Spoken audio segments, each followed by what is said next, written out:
r/nosleep. Posted by u/02321. There is a terrible reason why the Abernathy's corn grows so tall.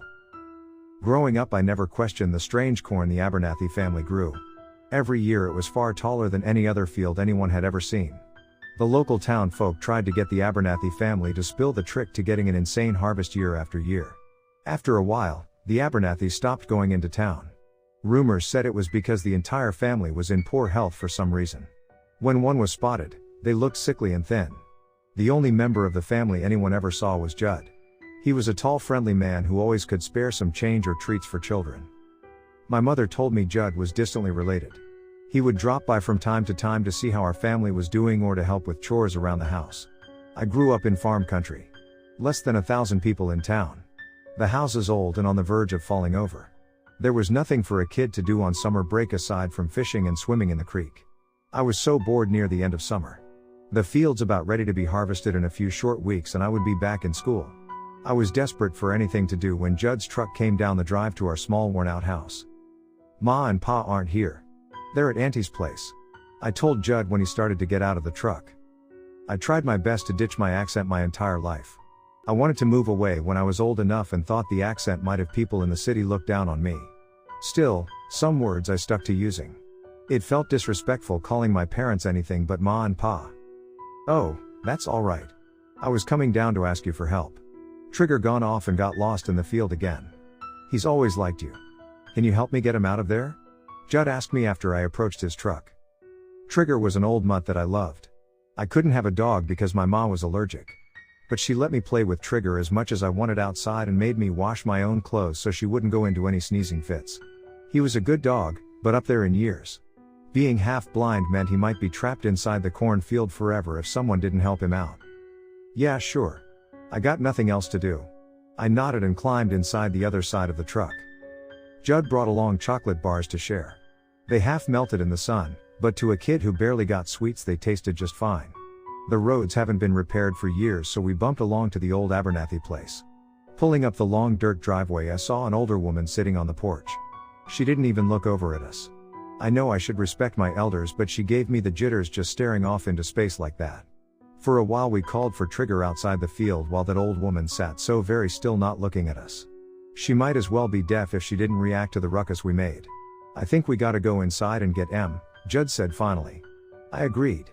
We couldn't get lost if we stuck to the rows in the corn. After all, you just need to walk in one direction long enough and you'll get out of the field eventually. I let Judd lead the way, showing me where he thought he'd seen Trigger earlier. The corn was so tall.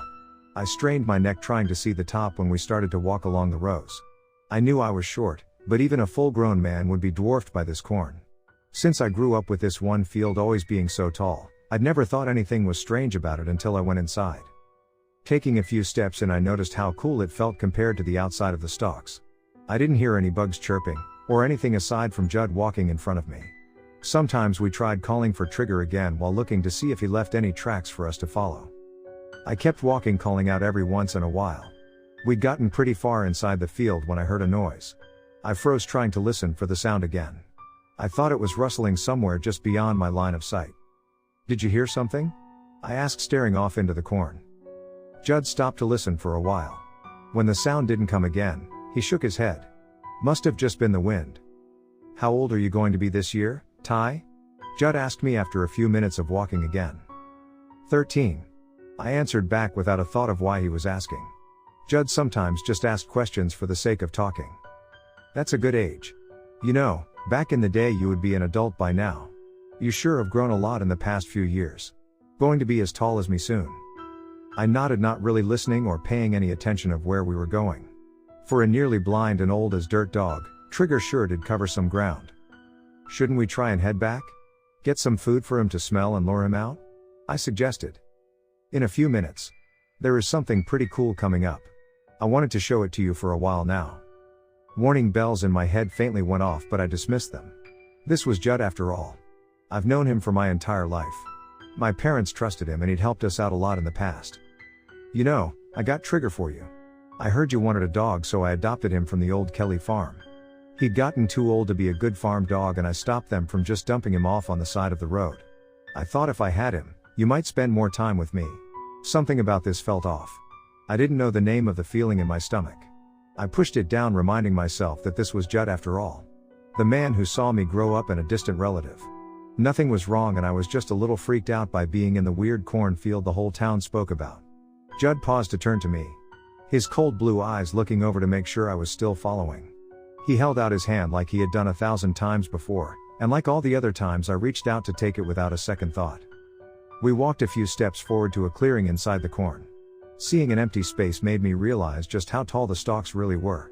It wasn't natural how high they reached. In the middle of the circle clearing was a chair. A single wooden chair just sitting in front of us, empty. My stomach turned again and I gripped Judd's hand for comfort before I realized this man was the one who led me to this place. I looked up at him expecting an answer. He didn't even meet my gaze. I wished we had more time together, you know. I thought of you as my own little brother. But there isn't anyone else we can get on short notice, and they have been squawking for something to eat. His tone was serious and I felt my hands start to sweat. I let out a small nervous laugh, convinced this was some sort of prank. What else could it be? Judd, this isn't funny. Let's go back. I begged and started to try and take my hand away. He gripped so tightly I couldn't take my hand back. I soon started to panic. Digging my feet into the soft dirt, I used all my weight to pull back to get nowhere. For some reason they want us to explain a little to the ones we bring over here. The last time we brought someone into the field for them and didn't say what it was all about, they made the worst ruckus for months. What are you even talking about? My voice was shrill from fear. There are things in the corn. We don't know what they are yet. Only the Abernathy family can give them permission to eat once blood has been spilled. My theory is, the corn is like a hatching ground for them. That's why it's so tall. It keeps them hidden from prying eyes. They appear right as the corn is tall enough to keep them hidden and leave when we need to harvest. We get a plentiful field every year only at the cost of feeding them. I was still struggling and my wrist felt like I was going to break it from pulling on it so hard. My entire body felt cold.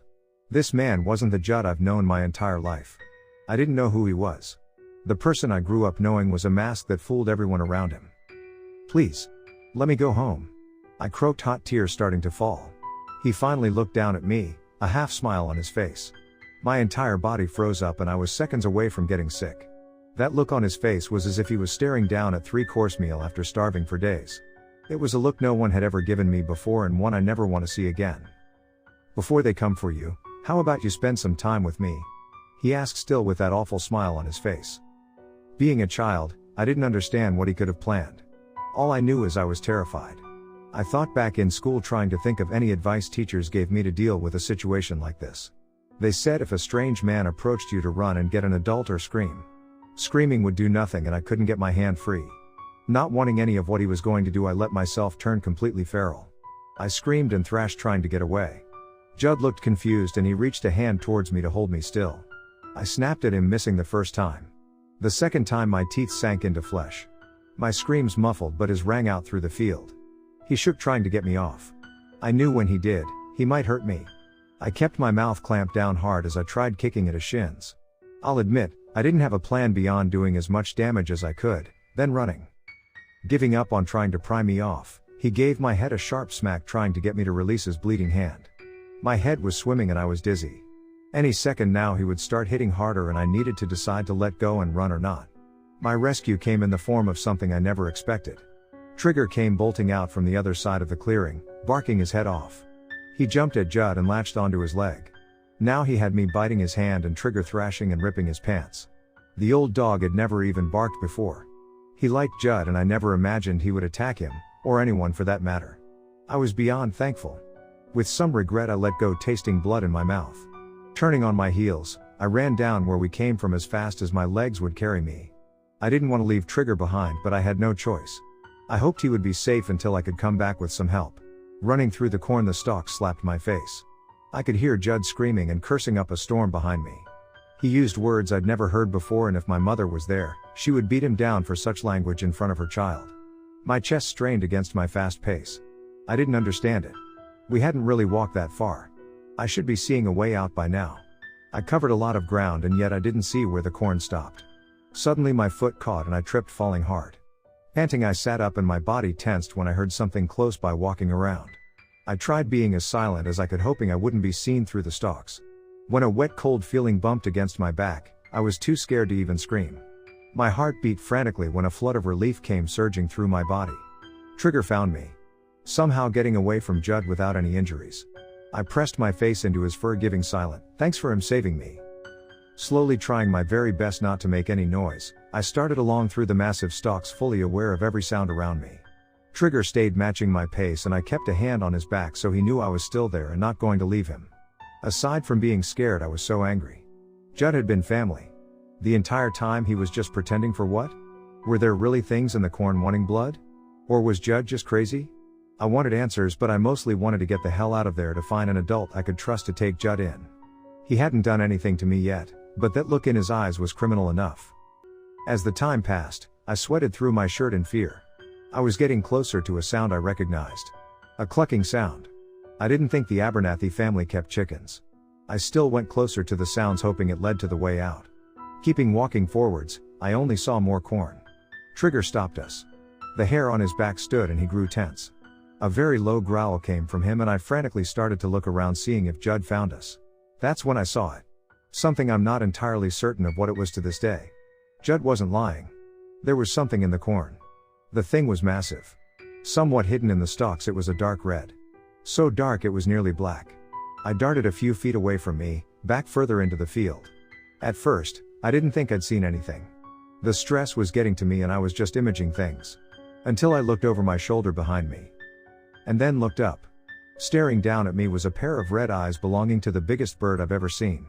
And yet, it wasn't a bird. A sharp, powerful beak looked as if it could crack bones. It was bird-shaped, but birds simply were not that big. It wasn't as tall as the corn, but it still was nearly triple my height. It was the same deep red color as the one I'd briefly seen. The sunlight reflected off of its feathers, giving them an oily shine. I swallowed, trying to wet my dry throat. The thing moved its head around, looking at me. I was too scared to even move. Finally, it raised its head towards the sky and opened its beak, letting out a deafening screech that sounded like a horrible mixture between a train horn and a goose. Soon the same sound joined it, coming from all sides around me. There wasn't just one of these creatures. And Judd did say they were hungry. To make my luck so much worse, he found us. I stood shaking, looking up at the massive bird creature when movement caught my eye. I saw him limping towards me. He was injured, but all hope still left me. I couldn't escape him and these birds. There you are. Christ. You really shouldn't have run. Now that they found you, all I gotta do is say the word. You just needed to stay in the clearing with me. I would have needed to feed you to them at some point, but at least you could have lived for a few hours. Even being surrounded by monsters, Trigger was brave enough to growl. That got some of my strength back. I glared at him, hating him for not only planning on feeding me to these birds but also for wanting something else from me I didn't understand at that point in my life. Looking at his bloody hand, I wondered if I could outrun him injured. I couldn't outrun these bird creatures if he decided not to chase after me and told them I was fair game. Then an idea came to me. I looked up again at the massive dark creature. It met my eyes, both of us thinking the same thing. Judd said that only his family could tell these creatures to eat. And we were related in some way. It was worth trying. You can have him. I told the creature, looking over at Judd with hate in my eyes. His face grew pale. He took a few steps away from me, realizing what I'd just done. Shaking his head, it was his turn to be too frightened to speak. He raised a hand in front of himself as if it could protect him from what was going to happen. Slowly, more and more of those creatures came. Despite their size, they moved silently through the field. Judd was surrounded and none of them were looking in my direction. The moment before those massive creatures bolted forwards to claim their meal, I turned away, unable to watch. I heard the sounds though. He screamed for a few seconds. Then a gargling sound before horrible ripping and crunching. As I kept walking, those monsters squawked and screeched out to all the others hidden in the corn. I found my way out after a long while of walking. I was not going to risk asking for help by the house, so I walked the few miles back into town. My parents discovered I was missing at that point, and most of the small population was looking for me. I was returned to my parents with Trigger coming with me, mind frozen in shock. I didn't even speak to tell them what happened for a few hours. When it did all come out, it came in heavy sobs. My parents were unable to make sense of what I was saying through the tears. Beside Judd took me to the cornfield and he was dead. For years after, I was never able to tell them the full story. After all, who would believe me? I fully planned on moving away the moment I could from that horrible small town. A year before I moved, someone else must have figured out what that family was doing. I never heard of any deaths of missing people, but the corn still grew tall every year. That family was still feeding those creatures and I couldn't do anything. No one knew who it was, but someone set fire to the field. The blaze ripped through the corn, burning everything to the ground. Other farmers had their property untouched. The fire only remained on the Abernathy's land. I was so glad to see it. Then, the start of the summer just before I left, I looked at the property for the last time. Corn plants already sprouting and healthy from the ground as if there was never any fire damaging the soil a year before. I want to do something. But the large family that once owned the largest crop of corn was failing. Each year members died peacefully in their sleep or went missing. Someday soon they would not remain, and I very much hoped once they died out the unnatural corn went with them.